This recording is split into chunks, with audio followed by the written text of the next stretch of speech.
everyone, this is from CBIS Academy. இன்னைக்கு நம்ம Dinamani news பேப்பர்ல இருக்கக்கூடிய கரண்ட் அஃபேர்ஸ் பார்க்கலாம். ஃபர்ஸ்ட் பாத்தீங்க அப்படின்னா, இன்று முதல் நாடாளுமன்ற சிறப்பு அமர்வு மகளிர் இடஒதுக்கீடு தொகுதி சீரமைப்பு மசோதாக்கள் அறிமுகம். ஸோ இந்த டாபிக் பார்த்தீங்கன்னா குரூப் 1 மெயின் சிலபஸ் பேப்பர் 3 பாலிட்டியில் லோக்சபா அதே மாதிரி கான்ஸ்டியூஷனல் அமெண்ட்மெண்ட்ஸ் இதில் வந்து கவர் ஆகும். ஸோ 2023ஆம் ஆண்டு வந்து நாரி சக்தி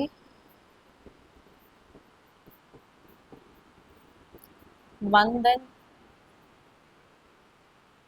அதிநியம் அப்படிங்கிற மசோதா வந்து கொண்டு வந்திருப்பாங்க. எதுக்காக அப்படின்னா, மாநில சட்டப்பேரவை மற்றும் லோக்சபால பார்த்தீங்க அப்படின்னா பெண்களுக்கு அந்த 33% இடஒதுக்கீடு வழங்கக்கூடிய அந்த ஒரு திட்டம் தான். ஸோ இது வந்து 2029ஆம் ஆண்டு வந்து நடைமுறைப்படுத்த இருக்காங்க. ஸோ அதுக்காக பார்த்தீங்க அப்படின்னா இப்போ நடைபெறக்கூடிய அந்த சென்சஸ் படி அதுக்கப்புறம் டீலிமிட்டேஷன் பண்ணோன்னா ரொம்ப காலம் எடுக்கும். அதனால 2011 சென்சஸை வந்து இதற்காக பயன்படுத்த இருக்காங்க. ஸோ அந்த சென்சஸ் படி பார்த்தீங்க அப்படின்னா கான்ஸ்டிடியூன்சிஸை வந்து டீலிமிட்டேஷன் பண்ணி அதன் அடிப்படையில் 33% வந்து பெண்களுக்கு இடஒதுக்கீடான வழங்கப்படுகிறது. ஸோ நம்ம கான்ஸ்டியூஷனில் பார்த்தீங்க அப்படின்னா ஆர்டிகிள் 81. ஸோ லோக்சபாவில் மேக்சிமம் 550 சீட்ஸ் வரைக்கும் இருக்கலாம் அப்படின்னு சொல்லக்கூடியதான் ஆர்டிகிள் 81. ஸோ அதை வந்து இப்போ வந்து சட்ட திருத்தம் பண்ண போகிறாங்க. அதாவது 543 850 வரை இருக்கலாம் அப்படின்னு சொல்லக்கூடியது அந்த சட்ட திருத்தம். ஸோ இந்த சட்ட திருத்தம் பார்த்தீங்க அப்படின்னா 131வது சட்ட திருத்தமாக இருக்கும். ஸோ அடுத்ததா டீலிமிட்டேஷன் கமிஷன் வந்து போட்டதுக்கப்புறம் அவங்க என்ன அந்த எண்ணிக்கையை வந்து வரையறை பண்ணி கொடுக்காங்களோ அதே எண்ணிக்கையில தான் அந்த கான்ஸ்டிடியூஷன்ஸை வந்து என்ன பண்ணுவாங்க அப்படின்னா ஃபைனலைஸ் பண்ணுவாங்க. ஸோ எந்த கோர்ட்லையும் நம்ம என்ன பண்ண முடியாதுன்னா அதுக்காக எந்த கேசஸும் ஃபைல் பண்ண முடியாது. ஸோ இதுக்காக தான் இந்த 131வது திருத்த மசோதா, அதாவது 2023ஆம் ஆண்டு நாரி சக்தி வந்தன் அதிநியம். ஸோ அந்த சட்ட திருத்தத்தில் பார்த்தீங்க அப்படின்னா 2026 சென்சஸ் எடுத்து அதன் அடிப்படையில் டீலிமிட்டேஷன் பண்ணி ஸோ அதன்படி தான் 33% இடஒதுக்கீடு வந்து பெண்களுக்கு வழங்கப்படும் அப்படின்னு அந்த சட்ட திருத்தம் வந்து கொண்டு வந்திருப்பாங்க. அதாவது 106வது சட்ட திருத்தம். ஸோ அதை மறுபடியும் என்ன பண்ண போறாங்கன்னா சட்ட திருத்தம் பண்ண போறாங்க. அதாவது 131வது சட்ட திருத்தத்தின்படி அந்த 106ல் என்ன பண்ண போறாங்க அப்படின்னா 2011 சென்சஸை பயன்படுத்தி டீலிமிட்டேஷன் பண்ணி நாங்கள் என்ன பண்ண போறோம் 33% வந்து பெண்களுக்காக கொடுக்க போறோம். அதே மாதிரி தொகுதி மறுசீரமைப்பு மசோதா. ஸோ ஒரு டீலிமிட்டேஷன் கமிஷனை வந்து போட போறாங்க. அதுக்காக என்ன பண்ணோம் அப்படின்னா அதற்கான மசோதா வந்து தாக்கல் பண்றாங்க. அதுக்கப்புறமா சட்டப்பேரவை இருக்கக்கூடிய யூனியன் பிரதேசங்கள், ஸோ டெல்லி, ஜம்மு அண்ட் காஷ்மீர், புதுச்சேரியிலையும் என்ன பண்ண போறாங்கன்னா இந்த 33% வந்து இடஒதுக்கீடை கொடுக்க போறாங்க. அதற்கான சட்ட திருத்தமும் கொண்டு வருவதற்காக வழிவகை செய்யப்பட்டுள்ளது. நெக்ஸ்ட் பார்த்தீங்க அப்படின்னா, ஐநா பாதுகாப்பு கவுன்சிலில் வீட்டோ அதிகாரத்துடன் புதிய நாடுகளுக்கு இடம் கொடுக்க இந்தியா வலியுறுத்தல். ஸோ இந்த டாபிக் பார்த்தீங்கன்னா group 1 main syllabus paper 3 international ஆர்கனைசேஷனில் கவர் ஆகும். ஸோ யுனைடெட் நேஷன் கீழே இருக்கக்கூடிய அமைப்பு தான் யுனைடெட் நேஷன் செக்யூரிட்டி கவுன்சில். இதில் பார்த்தீங்க அப்படின்னா 5 வீட்டோ அதிகாரம் இருக்கக்கூடிய நாடுகள் எந்தெந்த நாடுகள் அப்படின்னா ரஷ்யா, சீனா, யூகே, யூஎஸ், பிரான்ஸ். ஸோ இது அல்லாமல் பார்த்தீங்க அப்படின்னா ஒரு 10 நாடுகள் இருக்கு. அதாவது இவங்க வந்து டெம்பரவரியா இதில் இருப்பாங்க. ஸோ இவங்க வந்து பெர்மனன்ட் கண்ட்ரிஸ். இவங்களுக்கு வந்து வீட்டோ அதிகாரம், ஏதாவது ஒரு ரெசல்யூஷனை வந்து பாஸ் பண்றாங்க அப்படின்னா இதுல ஏதாவது ஒரு நாடுகள் அப்போஸ் பண்ணாங்கன்னா அந்த ரெசல்யூஷனை என்ன பண்ண முடியாதுன்னா கொண்டு வருவதற்கான சாத்தியம் வந்து கிடையாது. இதுல 10 டெம்பரவரி நாடுகள் இருக்காங்க. ஸோ இதுல மேலும் அந்த பெர்மனண்டா இருக்கக்கூடிய கண்ட்ரிஸ்ல வந்து இன்னும் அதிகரிப்பதற்காக தான் இந்தியா வந்து வலியுறுத்தி இருக்காங்க. ஸோ இதுக்கு முன்னாடி இந்த அமைப்பு உருவானதுக்கு அப்புறம் பார்த்தீங்க அப்படின்னா 1960 இந்த யுனைடெட் நேஷன் செக்யூரிட்டி கவுன்சிலில் 5 பெர்மனன்ட் மெம்பர்ஸ் + 6 டெம்பரவரி மெம்பர்ஸ் தான் இருந்திருப்பாங்க. அதுக்கப்புறமா 1960 தான் மாற்றம் செஞ்சு சீர்திருத்தம் பண்ணி அதில் என்ன பண்ணியிருப்பாங்கன்னா 10 டெம்பரரி மெம்பர்ஸை வந்து ஆட் பண்ணியிருப்பாங்க.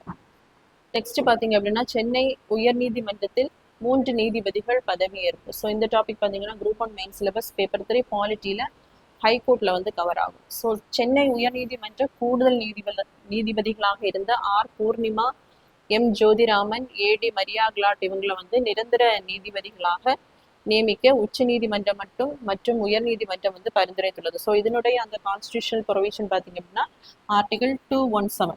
ஸோ 217 வந்து என்ன ப்ரொவிஷன்ஸ் சொல்லப்பட்டிருக்கு அப்படின்னா, ஒரு ஹைகோர்ட் ஜட்ஜை வந்து பிரசிடென்ட் தான் அப்பாயின்மெண்ட் பண்ணுவாங்க. ஸோ யாருடைய கன்சல்டேஷன் படி அப்படின்னு பார்க்கும்போது சுப்ரீம் கோர்ட்டினுடைய சீஃப் ஜஸ்டிஸ், அதே மாதிரி ஸ்டேட் கவர்னர் ப்ளஸ் இங்கே ஹைகோர்ட்டில் இருக்கக்கூடிய சீஃப் ஜஸ்டிஸ். ஸோ இவங்களுடைய பரிந்துரையின் அடிப்படையில் தான் என்ன பண்ணுவாங்கன்னா ஒரு ஹைகோர்ட் ஜட்ஜை வந்து பிரசிடென்ட் வந்து அப்பாயின்மெண்ட் பண்ணுவாங்க.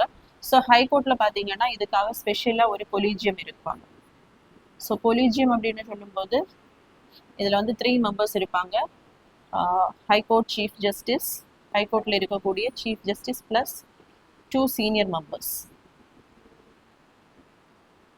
ஸோ இவங்க தான் அந்த ரெக்கமெண்டேஷனை யார்கிட்ட பரிந்துரைப்பாங்க அப்படின்னா சுப்ரீம் கோர்ட்டில் இருக்கக்கூடிய அந்த கொலீஜியம். ஸோ சுப்ரீம் கோர்ட்டில் இருக்கக்கூடிய கொலீஜியம் பார்த்தீங்கன்னா chief justice of India plus 4 senior members வந்து அதில் இருப்பாங்க. ஸோ இவங்க பரிந்துரைத்து இவங்க கிட்ட ரெக்கமெண்டேஷன் கொடுப்பாங்க. ஸோ அடுத்து இவங்க வந்து பரிந்துரைத்ததுக்கு அப்புறம் தான் பார்த்தீங்க அப்படின்னா பிரசிடென்ட் வந்து ஒரு ஹைகோர்ட் ஜட்ஜை வந்து அப்பாயின்மெண்ட் பண்ணுவாங்க. ஸோ இது எந்த ஜட்ஜஸ் கேசஸில் வந்து இந்த கொலீஜியம் சிஸ்டம் கொண்டு வந்திருப்பாங்க அப்படின்னா 1998ஆம் ஆண்டு 3 ஜட்ஜஸ் கேசஸ். ஸோ இந்த கொலீஜியம் சிஸ்டம் முறை வந்து கொண்டு வந்திருப்பாங்க. ஸோ ஒரு ஹைகோர்ட்டில் ஜட்ஜா பணியில் அமர்த்தப்படணும்னா அதற்கான அந்த விதிமுறைகள் பார்த்தீங்க அப்படின்னா ஃபர்ஸ்ட் வந்து அவர் வந்து இந்தியாவோட சிட்டிசனாக இருக்க வேண்டும். இல்லைன்னா ஜுடிஷியல் ஆஃபீஸில் பார்த்தீங்க அப்படின்னா 10 இயர்ஸ் வந்து ஒர்க் பண்ணியிருக்கணும். இல்லைன்னா அட்வொகேட்டாக ஹைகோர்ட்டில் பார்த்தீங்க அப்படின்னா 10 இயர்ஸாக ஒர்க் பண்ணியிருக்கணும்.